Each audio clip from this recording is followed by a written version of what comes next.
दोस्तों, नबी करीम सल्लल्लाहु अलैहि वसल्लम की एक हदीस है कि कुर्बे क़यामत यानी क़यामत आने के निकटवर्ती सालों में हत्याएं आम हो जाएंगी। यानी इतनी आम कि कत्ल होने वाला आदमी खुद नहीं समझ पाएगा कि उसे क्यों कत्ल किया जा रहा है, और कत्ल करने वाला शख्स भी ये नहीं समझ पाएगा कि मैं इसे क्यों कत्ल कर रहा हूँ। क़यामत आने में अभी कितने साल बाकी हैं, इसका इल्म सिर्फ अल्लाह को है। मगर हमारे देश भारत में क़यामत की ये निशानी अक्षरशः सच साबित हो रही है। पिछले सिर्फ एक दो दिनों में हमारे देश में मुसलमानों के खिलाफ ऐसी ऐसी घटनाएं हुई हैं जिससे न सिर्फ देश का मुसलमान बल्कि हर सेकुलर हिंदू और काली कोट वाली कानून की प्रहरी जमात बल्कि पूरी दुनिया को न सिर्फ झकझोर कर रख दिया है बल्कि बिल्कुल मायूस कर दिया है।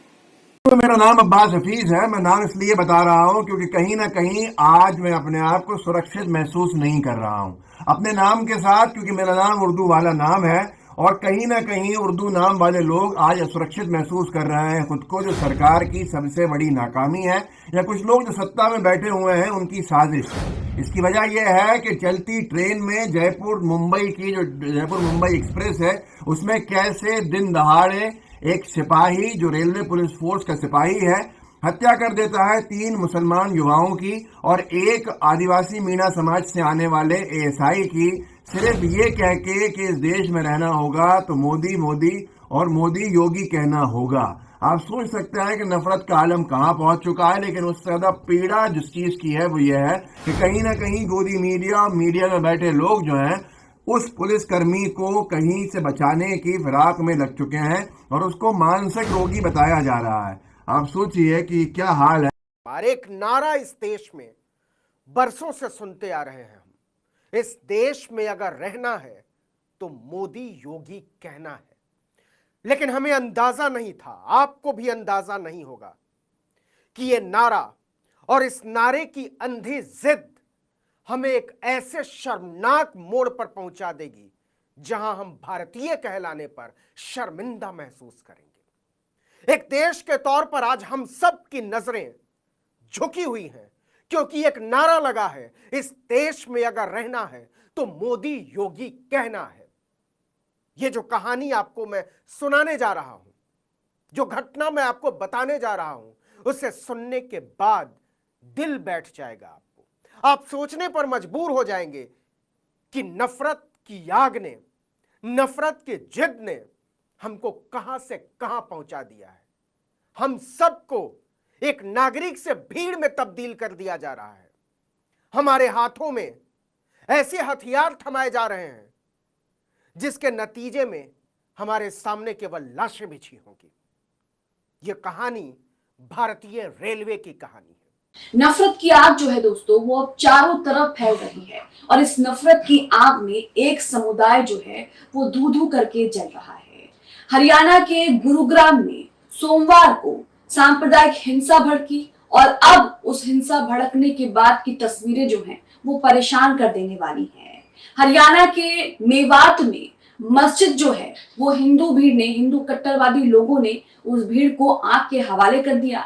यही नहीं, इसमें कई लोगों की मौत की खबरें भी आ रही है, कई लोग घायल भी बताए जा रहे हैं। वहीं ये भी कहा जा रहा है कि हिंदू पक्ष की तरफ से गोलियां भी चलाई गई हैं, जिनमें एक मौलाना साथ को गोली लग गई है। पहले उन्हें अस्पताल में भर्ती कराया गया, लेकिन अब खबर आ रही है कि उनका निधन हो चुका है। तो आप देख सकते हैं कि नफरत की आग जो है वो किस तरह से चारों तरफ फैल रही है और इस नफरत की आग में एक समुदाय जो है उसे किस तरह से जलाया जा रहा है। मुसलमानों के खिलाफ अब हर राज्य में इस तरह की घटनाएं जो हैं वो देखने को मिल रही हैं। मेवात से भी कुछ वीडियोस जो हैं सोशल मीडिया पर वायरल हो रहे थे, जिसमें हिंदू संगठन के लोग, कट्टरवादी हिंदू के जो लोग हैं वो मुसलमानों को मारने काटने की खुलेआम धमकी दे रहे थे।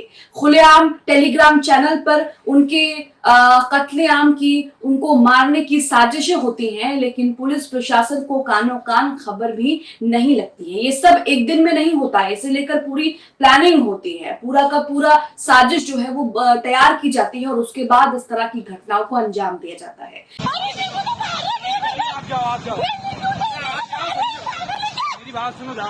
देखा इस तस्वीर में इस लड़के को मारा जा रहा है। यह तस्वीर सामने आई है उज्जैन से। खारी कुआं यहाँ का एक इलाका पड़ता है। वहां पर एक मुस्लिम जो डॉक्टर है, फिजियोथेरेपिस्ट है, आप जानते होंगे ना फिजियो के बारे में, वो लड़की स्कूटी पर सवार होकर जा रही है। उसके साथ ये बदतमीजी करने की कोशिश की जा रही थी। एक लड़के ने बचाने का प्रयास किया तो उसको मारा गया। अब उस लड़की की जबानी सुनिए, वो अस्पताल में कैसे बता रही है उसके साथ क्या हुआ।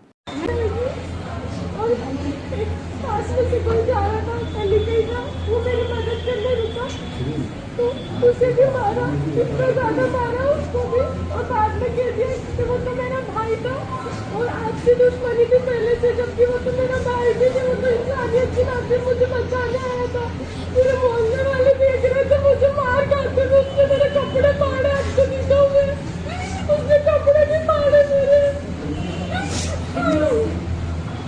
5 लोग थे और एक लड़का जो नंगा होके आया था, वो इतना गंदा गंदा बोला था तुम्हारे साथ तो ऐसी होना चाहिए। तुम मुझसे बोला तुम यहाँ से निकली, तुम मुसलमान हो, तो हमें बचाने गई जब तुम मुझे बचा रहा था, इसलिए मैंने कंधे पे इतने जोर से मारा है डंडे से कि अभी तक दर्द हो रहा है। मैं उसकी माँ के पास गई, अब तो देखकर मुझे मारा। हाथ से मोबाइल थी, उस वीडियो में अलग दिख रहा है, वो बोल रहा है कि पुलिस मेरी जेब में है।